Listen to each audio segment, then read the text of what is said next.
All right, so welcome. We are here recording a podcast series that we are calling Ready, Set, Gemini. We're really excited to share our best practices, present our perspectives on working from home in this episode. So here in the studio, I have Cody Runyan. He's our Gemini's IT professional, our network administrator. I would venture to guess too that Cody, if we had a popularity vote, that Cody would be number one on for Gemini. You can't be making me blush on a podcast. Also on the line we have Jamie Johnson, who is our data entry department supervisor. I wanted to get that right, Jamie. Jamie has been working from home since we've done the shutdown, the COVID shutdown, and is also managing a team. So we're really excited to get some perspectives about working from home, transition experiences. So let's get into it. So Cody, why don't you just give us a little rundown of your resume and don't be too humble. Come on, man. All right. All right. So if we're going through my whole resume here, I started as a mechanic, worked a little bit of retail, and then I moved into what's probably the more important piece of information. I did a lot of help desk, actually, not a little. Help desk work for a little company known as Gap. It got me very familiar with the international scene of retail businesses and how you manage that. And let me just say, if you're having to manage a French or Ireland store, good luck, because a lot of them can speak English, but it's really hard to understand because I'm not very good at accents. From there, Gemini took me in, and Jamie, I was thinking about this on the way here, but I'm pretty sure we've been there for 4 years, right? Because we've been there together. Yeah. Okay. Yeah, so, we started, I think, in the same group on the same day. Yeah. No way, I didn't know that. A little piece of Gemini trivia. All right. So.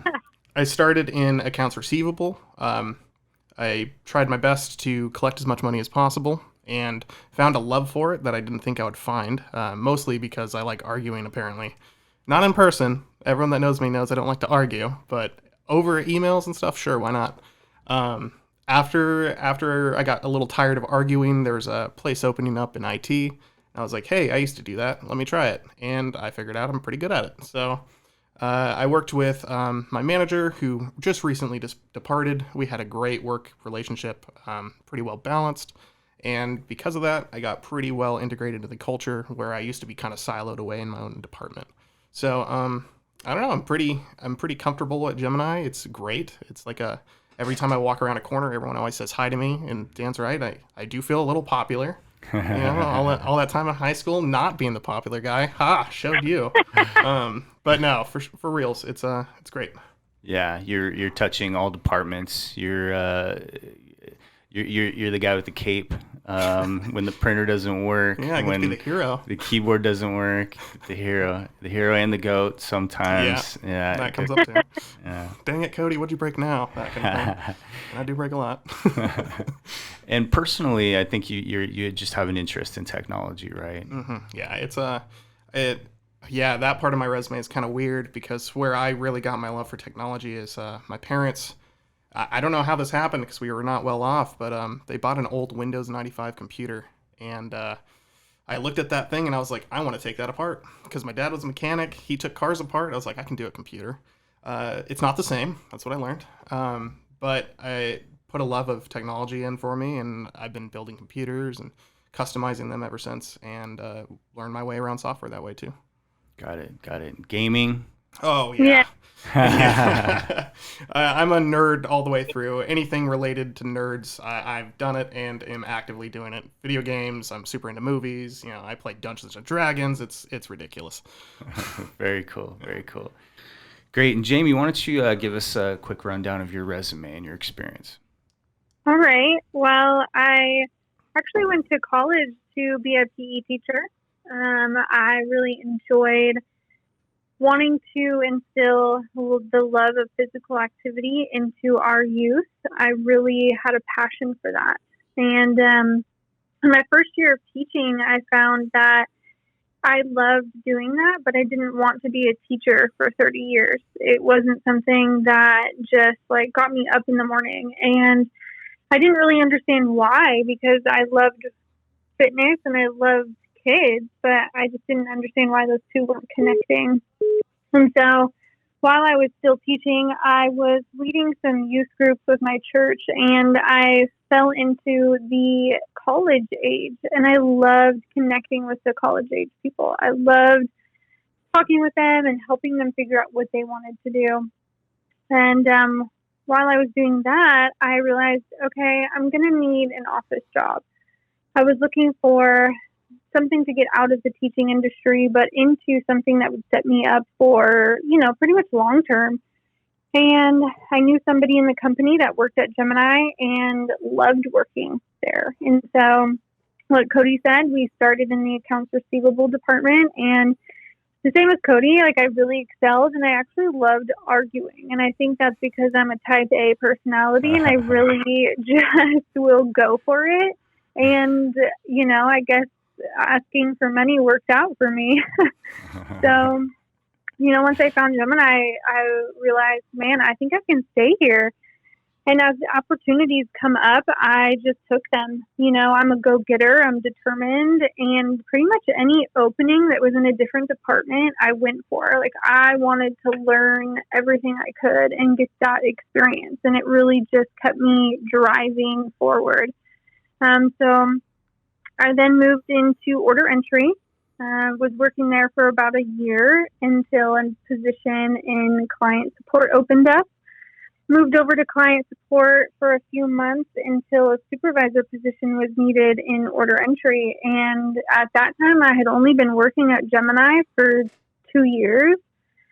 And I was a little intimidated, but, knowing me, I just went for it. And my love for people and for leading people and for Gemini just landed me here with the supervisor position. And now I lead a team of 16 amazing people.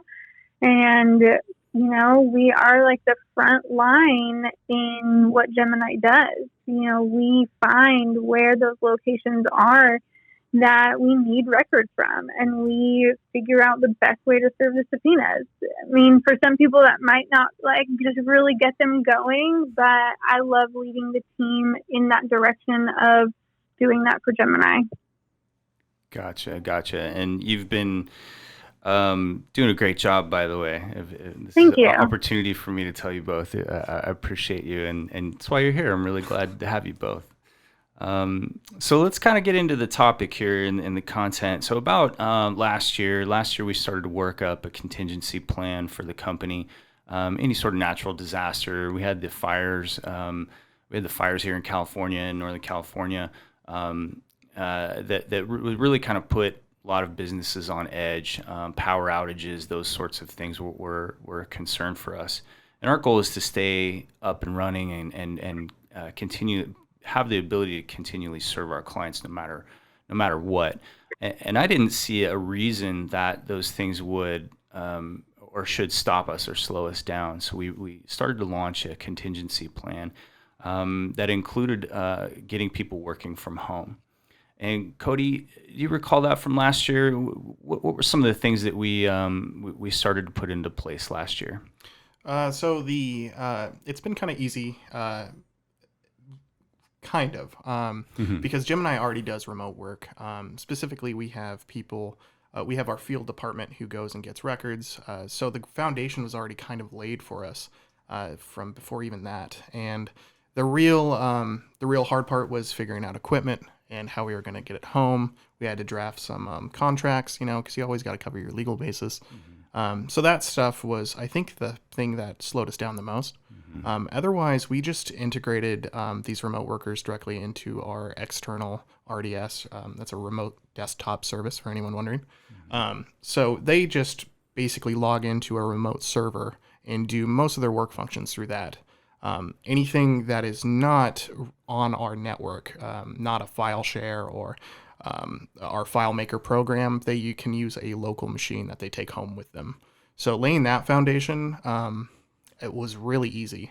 The contracting of the legal stuff, that stuff took us an extra month or two, just doing that. And, during this time, did we lose any productivity? Was that something that we factored in? didn't seem like we missed a beat. No, we really didn't. The external RDS server can get a little finicky occasionally, but it's nothing new. You have latency problems on any computer. So it's just having to set that expectation of saying, hey, occasionally you might experience some slowness at home, but that's just because there's a bit of a blip on the radar. It'll come back, and people were not missing a beat. Did we need to do was there special equipment or special software that we had to have in order to run remote? Yeah, so we utilize a Windows Server 2012 environment, and it had to be set up in a way to allow remote desktop services outside of our network. So essentially, all of our field agents and any remote workers, not during this pandemic, would be going to a website and downloading this one particular program that allows them to RDS or RDP into our environment. That was laid before my time, but it's not super complicated. Just takes a little bit of networking know-how. Gotcha. What other special equipment and special software, maybe on the user side, is there anything that we needed to provision for our employees in that way? Yeah, we used to use a PBX system. This is for anyone outside of IT. What the heck is that? The general gist is just a normal phone line directly connected to a normal phone. It's what you'd normally see in a landline. That's what PBX is. Yeah. Okay. Yeah. PBX is a server that centralizes that. I see. Okay. And a program that can kind of manage all the calls, sets it up into a call center environment. But it's basically a normal phone system that you would expect anytime in the 90s to early 2000s. What we had to do differently is we had to work up a contract with our internet service provider is also also deals out phone numbers. So we actually worked with them. They introduced us to a new VoIP system, which is voice over IP. Essentially lets you do your phone calls through your internet, which means all you have is a headset that connects to a computer. On the user side, they don't experience much except having to take home maybe half a pound headset. Super easy. That way they're not lugging around phones and having to dial into a number. It's literally just plug and play. So once we laid that foundation with them, that was a 2-month little prep with them. The users never experienced much of a switch except when I came by to collect their old phones. And we supplied, it was basically Gemini's equipment, basically, that we had sent home with folks that were transitioning. Yeah, and we were fortunate enough to use, they're called Intel Nukes, NUC, if anyone's curious. They're very small microcomputers. They almost look like a paperweight. In fact, part of them are great for holding down your sticky notes. But yeah, they're super lightweight, relatively inexpensive compared to just a normal desktop app or computer. They fit almost all the bells and whistles in there. There's not really any performance hit too bad. And they could just take that equipment home with them along with a keyboard, a mouse, and the headset, and maybe a set of monitors, and they're good to go. There's a little bit of HIPAA, yes, there's HIPAA, but there's also OSHA kind of worries as well. So my job would be to go with the user home, and I'm just sitting there measuring their legs from the desk and all that. So there's a little bit of worry like that, but equipment-wise, super easy. Gotcha. And you're managing all that OSHA and yeah. With the help of HR. It's not me. Very cool. And then fast forward to where we are today. Did anything change? Because we did a mass move. We flipped the switch. It was, we started to think about what do we need to be doing and how can we move as many people off-site as humanly possible. When we flipped that switch, was there anything different about how we went forward compared to what we did the year before?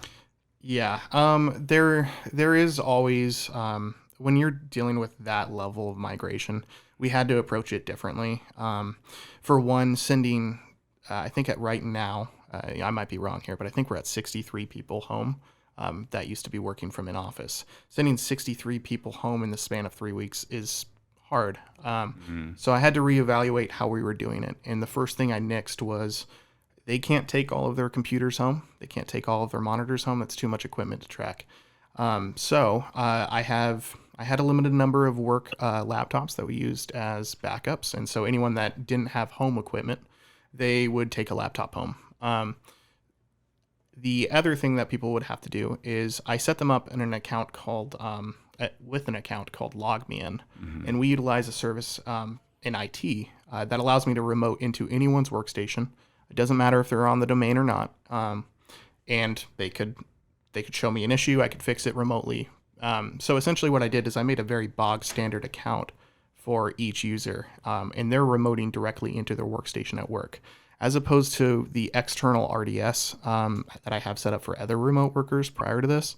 The reason this is done this way, strictly speaking, is when you're not giving people equipment to take home, if they're utilizing a personal device, specifically one that's open to the family, we don't want them downloading records and the like, and then family members seeing those.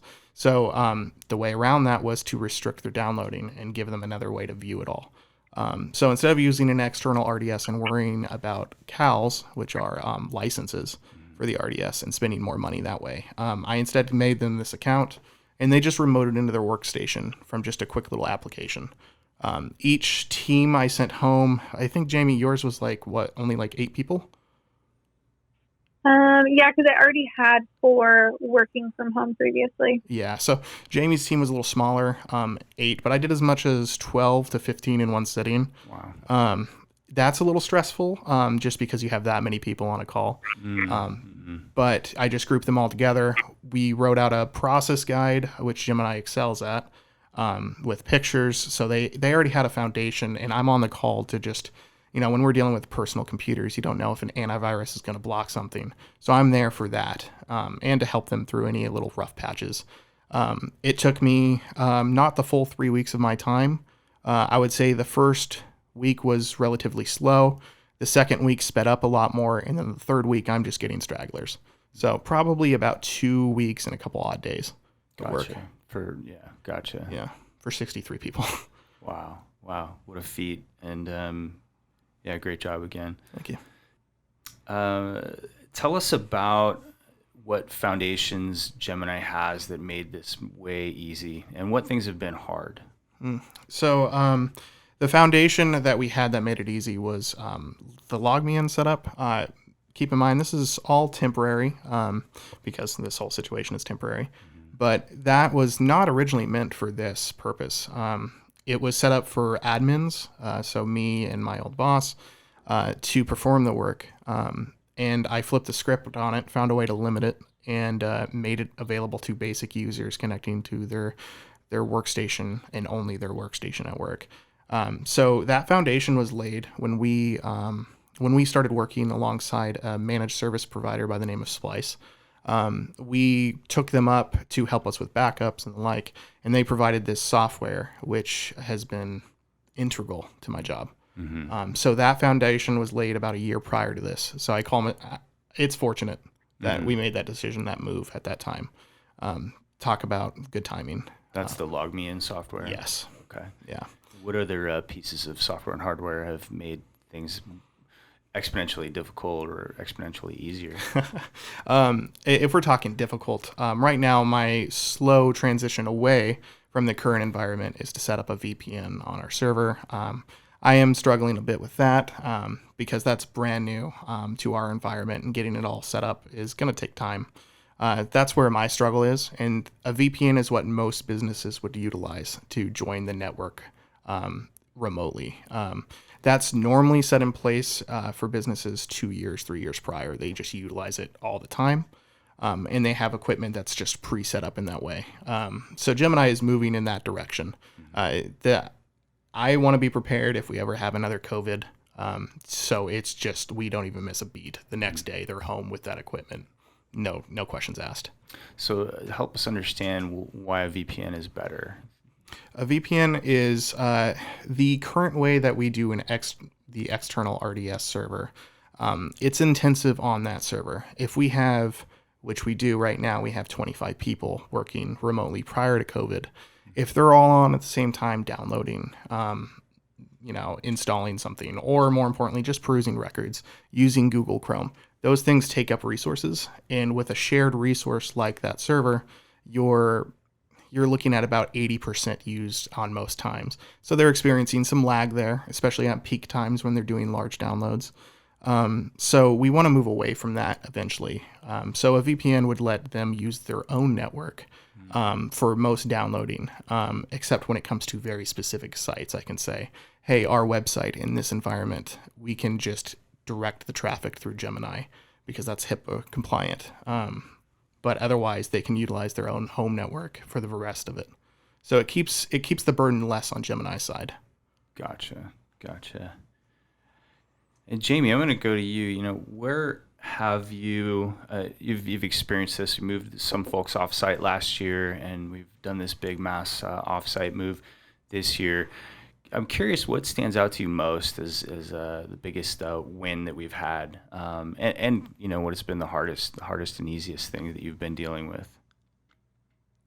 Yeah, I think from last year, the biggest win I would say is giving the remote workers that flexibility to work from home. Mm-hmm. I have two current employees that, unless they were able to work from home, wouldn't be with Gemini. And that's a huge win. One example is we had a field agent who had been with Gemini for 10 years and was moving actually out of state. And he had been such a reliable, hard worker that we wanted to keep him, and we were able to, and he's doing great. And so that's a huge win. Yeah, what a great point. Thank you for bringing that up. Yeah, so that I would say from a year ago is giving that flexibility and opportunity. Mm-hmm. This time around in moving my whole team remote is being able to still do our job for Gemini without the ability to have, like Cody said, 8 people moving home. We couldn't keep up with the work. And so being able to do that has been a huge, success for Gemini. It's a huge win just in general. And giving these people, like Cody was saying, not skipping a beat. Like the next day we're home, we're on the Zoom call with Cody, and he's walking us through that every step of the way. And then there we are working again in the next hour. Yeah. That's a huge win. Yeah, it's been humbling to be part of, especially that the story of that employee. It's an employee, of course, that I've known for 10 plus years, and has been just an amazing asset. And for him to move out of state and then be able to help him out, what a warming thing we can do. It really is, and he's, one of my kind of worries with the remote workers is I'm such a face-to-face person. I was worried that I wouldn't be able to connect with those people, or they wouldn't be able to connect with the team. And it's really not like that, especially with Paul. He is so engaging, and he really wants to be a part of the team. And so that really didn't have any effect, but he's a really great guy. Nice. And Jamie, managing a team remote, what are the keys? What are the ways that you've learned to be successful? It's not easy. Like you say, that you lose the face-to-face, those concerns that you have, I think most people have, and I do personally. So I'm curious, how you've been able to navigate that. Yeah, it was definitely something I was worried about, especially because my remote workers, I would say most of them are natural introverts to begin with. And so having them in the office was like my, go-to in being able to connect with them. But I make it a point, like that is part of being a supervisor, is the people. And I make it a point that I have like weekly check-ins with them, whether it be a video call, a phone call, a chat, an email. Like we are connecting on a weekly basis, whether it's just checking in and seeing, hey, you have everything you need. Can I help you? That one-on-one type of check-in. But we also have our team check-ins, and we all meet as a team, and they're able to video conference in and have that feeling of connectivity with the team. So that's one way I do it. And then I really encourage them just on a one-on-one to stay involved. That's how you're going to survive when you work at home and not feeling isolated. I know that's probably one of the big worries for some people is, man, I'm going to feel really lonely or isolated, but you have to put in that work, and just having someone to encourage them and motivate them to do so, you'll see that reward. When you put that time in, they are going to give it back to you. Amazing. And how are you, the one of the questions I think is top of mind is performance. And I think that as a supervisor, I know you're having to report back on performance. And what do you think has been the keys to making sure that you are able to get the performance out of your team that you did in normal circumstances? Yeah, I think having measurable type of metrics or, type of things that they can be held accountable for. When someone's held accountable for something, they are going to, work hard. And so if they have something that they need to meet, a quota, a daily number, then there's no room for them to have that, lower productivity. But on the flip side of that, of my 4 or 5 remote workers, they actually call out sick less than people who are in the office. So I have that return investment where you may not be feeling well, but you're at home already and you can still come to work and you can still work your booty off while you can. Mm-hmm. And so that's another thing that I would say it keeps them from, less productivity. Mm-hmm. And who doesn't love working, from their living room or from their extra office? So that comfortability is there too. But I rely heavily on just metrics, and I'm very open and hold everybody to the same exact metric, whether you're working at home or in the office. So we're on a totally equal playing field, and I just have that open communication with them. Amazing. And what have you noticed as has performance shifted? For example, some people may have gotten more productive. Have you seen that?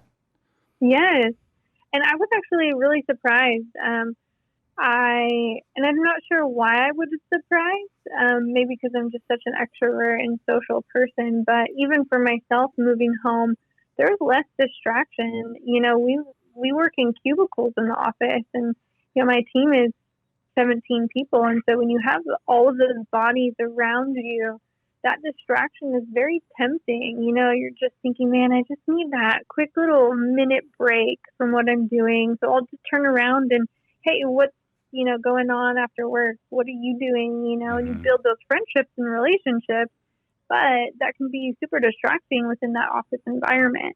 Mm-hmm. When you're at home, you don't have anybody around. You're there by yourself. And so what else do you have to do? Work. Eat. So I think that's a huge... Yeah. I mean, for me, I think that the refrigerator is my enemy, working from home. Yeah, I've learned that being super close to my kitchen. Yeah, so surprising that some people have been more productive, and I could see some not being as productive. And we've had some people that we're an essential business, so we're able to keep our doors open as long as we're following protocol and social distancing. So we've had some workers that have just wanted to come in to the office. They prefer that. And what's some of the feedback that you've heard, regarding that, and some struggles with people working from home? I think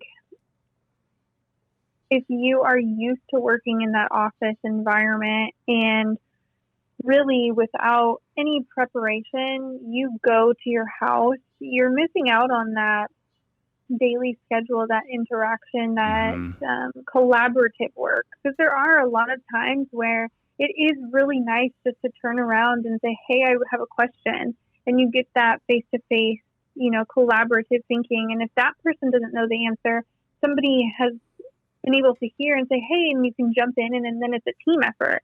And I think when you're at home, you're missing out on that aspect. Gotcha. Yeah, I could see. And I bet you have some people on your team that have young kids. Yeah.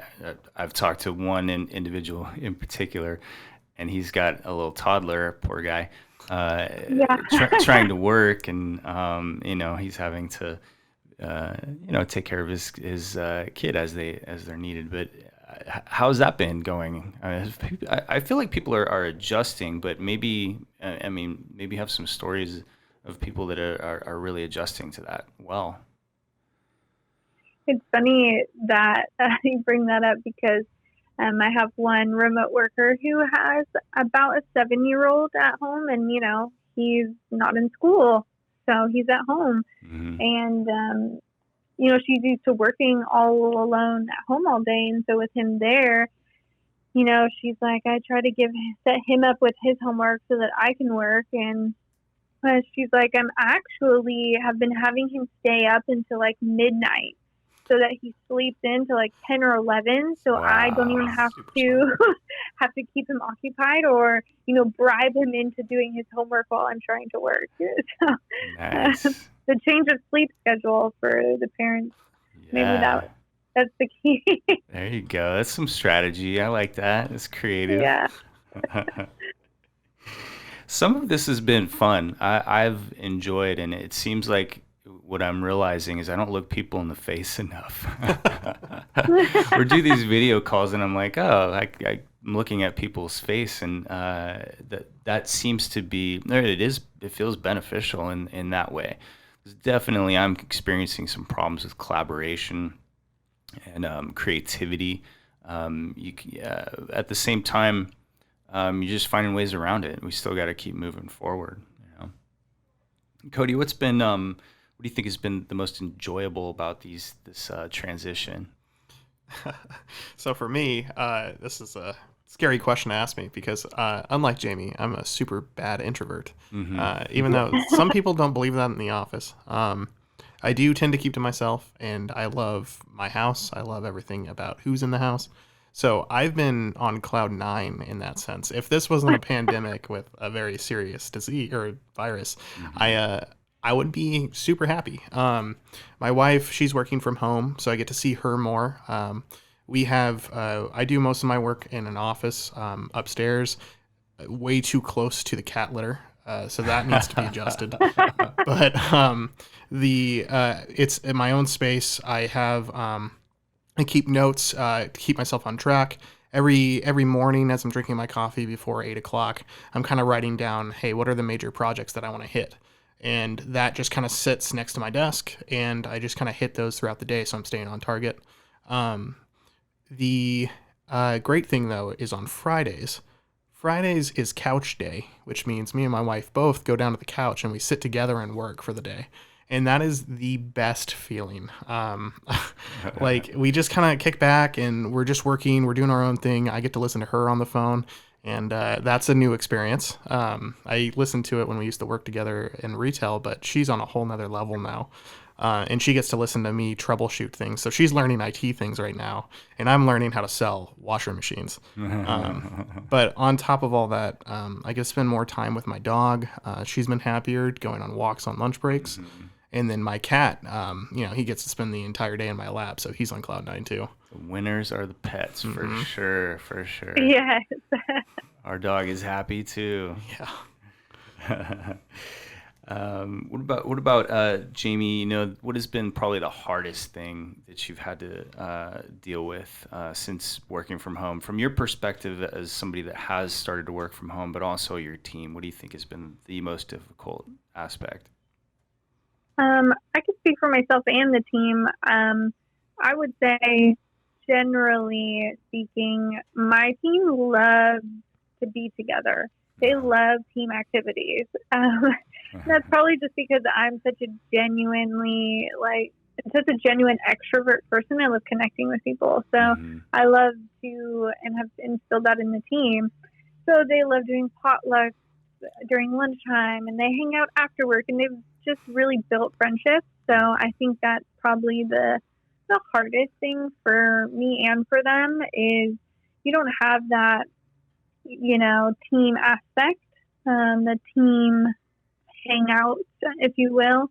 But we've really adapted. We do Zoom calls all together, during work and outside of work, just to keep connected. And that's been huge for everybody. So, and I think another just like work related kind of challenge is, Gemini, we change. We're constantly changing with our industry. We want to provide the best service for our clients. And so there's a process change, something that a huge change that we need to make. I usually take everybody into, a office room and explain it to them face to face, show them on the screen, the big projector. And we don't have that ability right now. And so it's either via email or we're zooming in and I'm sharing my screen and, trying to make sure everybody is on the same page. And so I think that's another challenge as well. Yeah, definitely. On that note, would you, if you were to poll your team, and even from your perspective, would you choose to stay home? And I think that this is a concern for most employers. I'd like to go back a little bit to accountability, because I think that is the biggest, from my experience. Accountability is not an easy. It's not an easy word. Some people, bristle at it immediately. But reality is that we, as managers and as supervisors, we have to understand what's going on in the work. So accountability, I think, is probably going to be the biggest challenge for leaders in an organization. And I wouldn't say necessarily understanding what needs to be tracked, but communicating it to the teams, getting them on board, getting them used to understanding what it means to be tracked and why it's beneficial to them, and then getting them to participate. So I could see that as a big problem, and that dovetails into what's next. So Jamie, from your perspective, personally and for your team, what do you expect people to be ultimately even deciding if we give them that option to stay home? I think if you asked everybody the week that we were going remote, everybody would have been like, this is my dream. Like, who doesn't want to work from home? But, now into week 6, I think most of my team cannot wait to return. Other than those who are already working remote, it just works for them. They have that personality. They have this great setup. It works for them, and that's great. But I think all 8 to 9 of my people are counting down the days on the calendar to return. I think that just goes into, that collaborativeness, the team. And, you want to be proud of other team members. And like you said, having metrics, you want to feel like you are contributing to the team. And you can see it on your screen and on your paper, but having somebody else say, hey, you did a really good job today, thank you for helping me out, is a huge win for them. Gotcha, yeah. And Cody, what do you think's been the hardest thing for you? And same question, what's your sense for coming back to work and people wanting to work from home or as opposed to coming into an office? Well, I'm in a little bit of a weirder spot because IT, you have to be able to work from home. So I was always in a situation where I could, but you also have to be ready to go in at a moment's notice. Now I'm super fortunate because I'm 7 minutes away from our job. So I'm in the office at least 3 times a week. I see you in there all the time. But so I go in because it's an essential part of the business to maintain everything. So I don't quite have the full effect of feeling isolated because when I do get in there, I do get that interaction, that face-to-face, maybe at 6 feet away, but it's still face-to-face.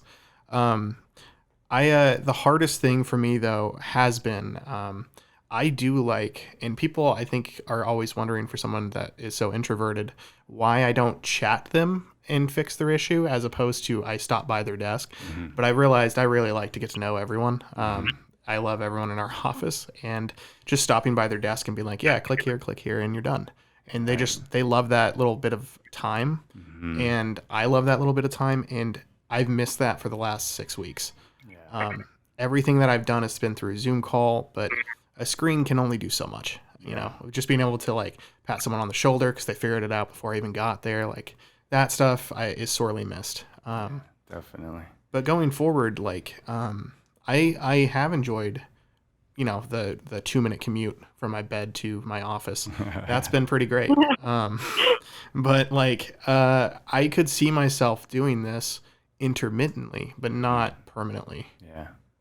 Kind of goes to our humanness, is just to just connect. Yeah. We like that connection even more than we like food, I think. Get me away It's from true. the After fridge. a while, you miss that. You miss those human interactions. Yeah. So Cody, we're gonna, just wrapping up here. What would be, we're talking to our clients here. They're mostly, single attorney, maybe 2 attorneys. Maybe staff of 4 to 15. What would be, top couple of tips that you would give them on working from home, or at least making that transition from an IT perspective? From an IT perspective, you want to just make sure, I would start with the very bare minimum, and that's make sure you have the right equipment. And most people, I think, nowadays have a laptop. If your work computer is not a laptop, finding an adequate replacement that you can bring home would be ideal. Depending on your situation, I mean, I can't comment on if they're on a server or anything like that. Right. But just have a way to access whatever network shares that you have in Office. And maybe going forward, find a way to implement some kind of cloud service so you can access it, from home. That would be my biggest takeaway from all this. Got it. Yeah. And just curious, how often should you, again, smallish office, how often should you be bringing in an expert to come evaluate your IT stack? Pretty frequently. Absolutely. Network security, especially in times of crisis. I mean, I'm getting notifications of vulnerabilities every week. Every major application has been patching things, even things that are normally trusted. Google Chrome is one of the biggest examples. They're releasing vulnerability patches every week. So having an expert come and check in, I mean, it might be too cautious, but for this kind of situation, you want to be cautious. And I would say once a month, just having someone who knows what they're doing come in and check it out. Yeah. At no later than every 3 months. Gotcha. And worst case scenario, I mean, you're aware of the threats that are out there. We can have small businesses actually get malware and ransomware more often than we really even know. Yeah, that could shut you down. Yeah, and the scary thing is a lot of people think that they have a backup service and, they're fine because if they do get ransomwared, they can just revert. But ransomware is scary in the sense that it sometimes lingers. And the new tactic is to get it in your system, let it sit for a couple months while your backups, replicate it and, make sure that you can't escape, and then they hit you. So having someone on the lookout at all times, or at least able to parse through your system, once a month would be most ideal. Gotcha. Great tips. Jamie, what are your top couple of tips that you can give to our audience out here, law offices? Again, they have staff that for sure have been moved remote. What types of tips do you think you can give to our clients out there? I would say setting expectations. People really thrive on having expectations. They also want to, please their supervisor, manager, boss, whoever it is. And so setting expectations, knowing what they are supposed to be doing exactly. It's a lot different when you're at home and you start the day and you're like, okay, what am I supposed to do? I'm used to just turning around and saying, hey, what do you need? And so setting those expectations sets them up for success. And then later down the line, you have feedback to give with those expectations if things aren't really working out and communication is off. And I would say, don't forget about them. It's really easy to start your day knowing, okay, everyone's working, and then you forget, wow, I haven't talked to that person in 4 days. Right. I want them to feel connected. I want them to feel like I have been seeing them work really hard, like, even just daily affirmations or like, wow, you're doing a really great job. I think not forgetting about them and setting up follow-up meetings with them, whether that be weekly It's kind of up to that person's schedule, but following up, it's just nice to connect, whether it's about work or not about work. Everyone wants that opportunity, like you said, human beings to connect and just to feel that we belong. Yeah, amazing. Good tips, great tips. Yeah, and as I said before, I think that a lot of business owners specifically, they are concerned about performance. I mean, that's the bottom line. If we perform, we can continue to hire and we can continue to support our staff. And support performance is not always easy to see unless you make a specific effort to understand what are the KPIs, the key performance indicators of each position, each role.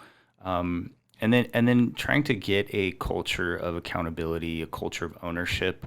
It doesn't happen overnight. In fact, it did not happen overnight for Gemini. But once we got it, what I would tell our audience is it's a very freeing space to be in.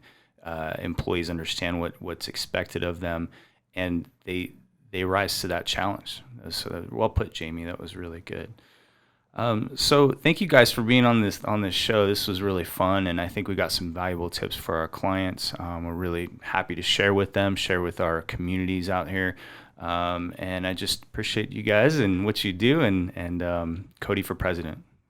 Yes, I agree. Well, thanks for having us. Thank you. Yeah, this has been fun. Thank you guys.